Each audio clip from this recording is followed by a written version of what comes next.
नमस्कार दोस्तों क्या आप जानते हैं कि भारत में सबसे प्रतिभाशाली क्रिकेटर में से एक विनोद कांबली सचिन तेंदुलकर के बचपन के दोस्त हैं और साथ ही खिलाड़ी भी रहे हैं। उनकी जिंदगी में जितनी ऊंचाइयां थी उतनी ही गहराइयों में वो गिर भी गए हैं। आज के इस वीडियो में हम आपको विनोद कांबली की कहानी बताएंगे। विनंती आहे की प्लीज इथे गर्दी करू नका, प्लीज। उनके क्रिकेट करियर, संघर्ष, निजी जीवन से जुड़े अनसुने किस्से सुनाएंगे। तो वीडियो को लाइक करें, चैनल को सब्सक्राइब करें और कमेंट में अपनी प्रतिक्रिया देना ना भूलें।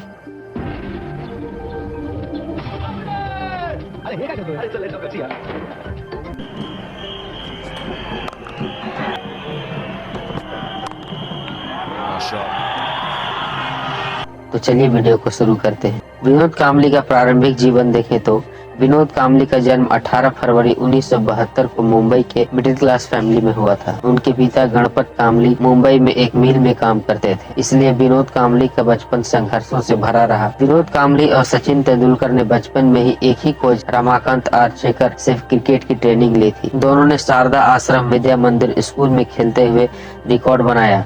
1988 में Harris shield inter school tournament में 664 रनों की साझेदारी की, जिसमें कांबली ने अकेले 349 रन बनाए थे और यही वो समय था जब विनोद कांबली मीडिया के बीच चर्चों में आए। विनोद कांबली की क्रिकेट करियर की शुरुआत की बात करें तो विनोद कांबली ने 1991 में भारत के लिए डेब्यू किया था। उनकी पहचान तब जबरदस्त तरीके से तब बनी जब 1993 में जिम्बाब्वे के खिलाफ 224 रनों की पारी खेली।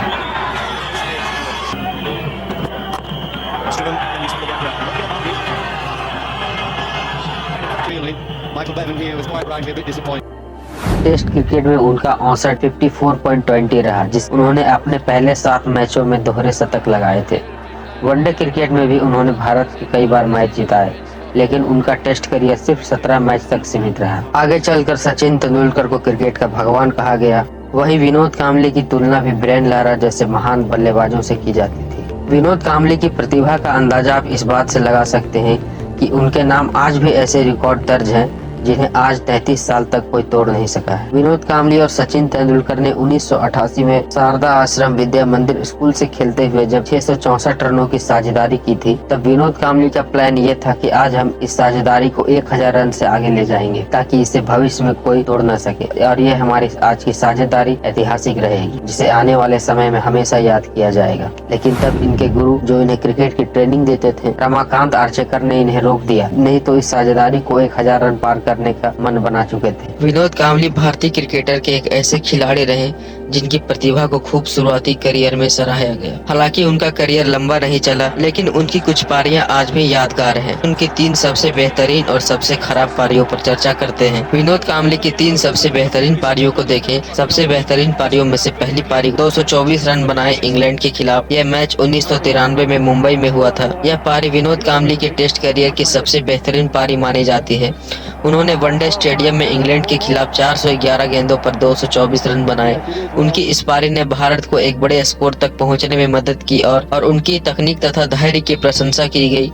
दूसरी सबसे बेहतरीन पारी को देखें तो विनोद कांबली ने 227 रन बनाए। यह जिम्बाब्वे के खिलाफ बनाया था। यह मैच दिल्ली में 1993 में हुआ था। कांबली ने इस पारी में अपनी क्लासिक बल्लेबाजी का प्रदर्शन किया। यह उनकी लगातार दूसरा दोहरा शतक था। इससे यह साबित होता है कि विनोद कांबली लंबी पारियों खेलने में सक्षम थे। उनकी यह पारी भारत की बड़ी जीत के कारण बनी। विनोद कांबली की तीसरी सबसे बेहतरीन पारी को देखें। विनोद कांबली ने 102 रन बनाए। यह 102 रन वेस्टइंडीज के खिलाफ थे और यह मैच जयपुर में 1994 में हुआ था। यह पारी उनके वनडे करियर की सबसे यादगार पारियों में से एक है। मुश्किल स्थिति में विनोद कांबली ने शानदार शतक लगाया और टीम को सम्मानजनक स्कोर तक पहुंचाया। उनकी आक्रामकता और शॉट चयन काबिले तारीफ थे। अब विनोद कांबली की 3 सबसे खराब पारियों पर नजर डालें तो विनोद कांबली ने 0 रन बनाए। यह मैच कराची में हुआ था 1995 में, पाकिस्तान के खिलाफ था। पाकिस्तान के खिलाफ वनडे मैच में कांबली के लिए ये किसी बुरे सपने जैसा था। पहले ही गेंद पर बिना खाता खोले आउट हो गए और टीम भी बड़ा स्कोर नहीं बना सकी थी। दूसरा सबसे खराब मैच पे उन्होंने 4 रन बनाए श्रीलंका के खिलाफ। यह मैच कोलंबो में हुआ था 1994 में। कांबली के बल्ले से यह बेहद खराब प्रदर्शन था। इस गेंदबाज के सामने उनकी तकनीकी कमजोर दिखी। यह मैच भारत के लिए बेहद आशाजनक साबित हुआ। कांबली का तीसरा सबसे खराब मैच रहा ऑस्ट्रेलिया के खिलाफ। यह मैच में उन्होंने 0 रन बनाए। यह मैच सिडनी में हुआ था 1996 में। यह टेस्ट पारी उनके करियर की गिरावट की ओर इशारा करती है। ये 96 का मैच मैं लाइफ में कभी नहीं भूल सकता हूं, क्योंकि ये मैच के बाद मेरा करियर खत्म किया गया। ऑस्ट्रेलियाई गेंदबाज के खिलाफ विनोद कांबली अपनी लय और आत्मविश्वास दोनों खो चुके थे। 1994 तक विनोद कांबली अच्छा खेल रहे थे दोस्तों। 1995 से विनोद कांबली अपने डाउनफॉल की ओर चले गए और 2000 तक आते आते उनका करियर पूरी तरह से खत्म हो चुका था। विनोद कांबली की प्रतिभा और प्रदर्शन के बीच अंतर उनके करियर से बड़ा पहलू था। जब वह अपनी लय में होते थे तो उनकी पारियां अविश्वसनीय होती थी, लेकिन लगातार प्रदर्शन न कर पाने और मानसिक दबाव से जूझना उनके करियर को छोटा कर गया।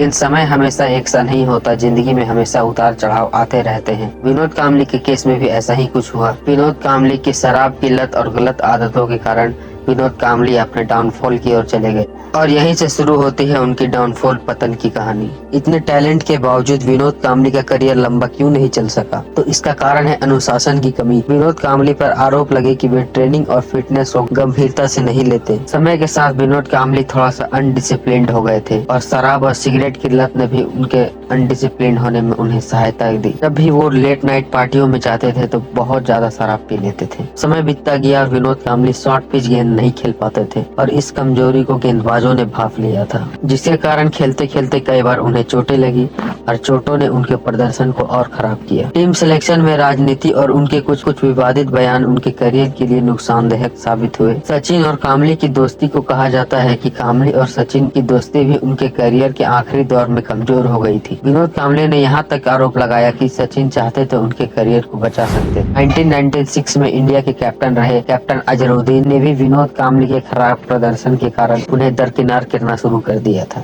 ये तो रही क्रिकेट की बात, लेकिन विनोद कांबली की पर्सनल लाइफ के बारे में बात करें तो उनका पर्सनल लाइफ भी काफी उतार चढ़ाव से भरा रहा। विनोद कांबली ने 2 शादियां की। विनोद कांबली की दूसरी पटरी एड्रिया हेविट एक सिंगर हैं। कांबली ने कई बार सार्वजनिक रूप से अपनी आर्थिक तंगी का जिक्र किया है।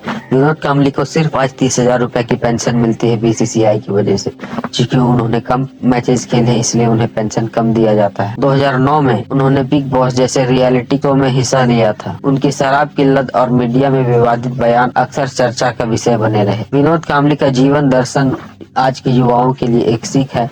आज विनोद कांबली क्रिकेट से दूर है, लेकिन यह युवाओं के लिए एक प्रेरणा भी है और एक चेतावनी भी।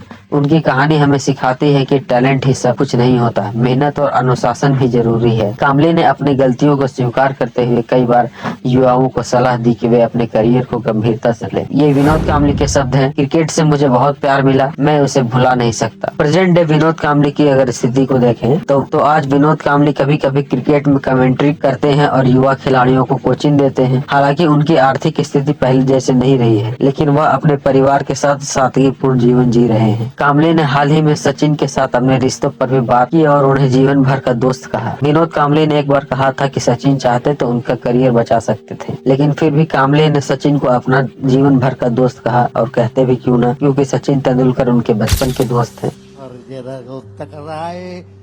दिल डूबा जाए, आजा प्यारे प्यास हमारे, खाए घबराए। दोस्तों, विनोद कांबली की कहानी हमें सिखाती है कि टैलेंट और फेम के साथ जिम्मेदारी और अनुशासन भी उतना ही जरूरी है। अगर आपको कहानी पसंद आई हो तो बस वीडियो को लाइक करें और अपने दोस्तों के साथ शेयर करें। नीचे कमेंट में बताएं आपको वीडियो कैसी लगी। मिलते हैं अगले नेक्स्ट वीडियो में नेक्स्ट बायोग्राफी के साथ। तब तक के लिए धन्यवाद।